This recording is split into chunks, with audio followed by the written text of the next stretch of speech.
নমস্কার, আপনারা দেখছেন কলকাতা টিভি ডিজিটাল। আমি অরিত্র রয়েছে আপনাদের সঙ্গে।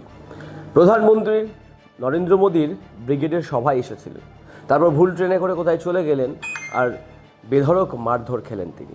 বলবো আপনাদেরকে গোটা ভিডিওতে এই ঘটনা। বিজেপি শাসিত ভিন রাজ্যে বাংলার পরিযায়ী শ্রমিকদের বাংলাদেশি দাগিয়ে মারধরের অভিযোগ দীর্ঘদিনের। এই সব বিষয়ে সরব বাংলার মুখ্যমন্ত্রী মমতা বন্দ্যোপাধ্যায়, তৃণমূলের সর্বভারতীয় সাধারণ সম্পাদক অভিষেক বন্দ্যোপাধ্যায়। এবার প্রধানমন্ত্রী নরেন্দ্র মোদীর সভা থেকে ফেরার পথে বিহারে আক্রান্ত হলেন বাংলার এক বিজেপি কর্মী।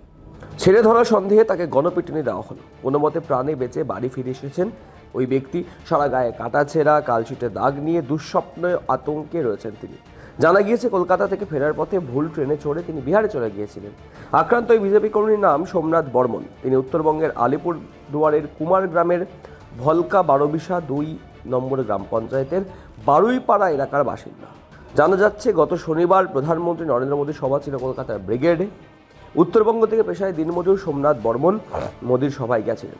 সভা শেষ করে বাড়ি ফেরার জন্য ট্রেনে ধরেছিলেন, কিন্তু তিনি ভুল ট্রেনে উঠে অন্য জায়গায় পৌঁছে গিয়েছিলেন।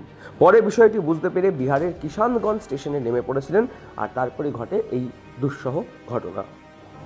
অভিযোগ, ওই জায়গায় তাকে ছেড়ে ধরা সন্দেহে পাকড়াও করা হয়, বেধড়ক মারধরও করা হয়।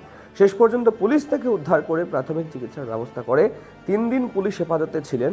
চোট আঘাত নিয়ে কোনো রকমে বৃহস্পতিবার তিনি নিজের বাড়িতে ফিরে এসেছেন, কিন্তু তাতেও আতঙ্ক পিছু ছাড়ছে না। সোমনাথ বর্মন বলছেন, ফিরে আসার সময় হাওড়া স্টেশনে আমি সহযাত্রীদের হারিয়ে ফেলি। তারপরে একটি ভুল ট্রেনে উঠে পড়ি এবং সেই ভুল ট্রেনে উঠে কিছুটা দূর সন্দেহ হওয়ার পরে তিনি বিহারের কিষানগঞ্জে নেমে পড়েন।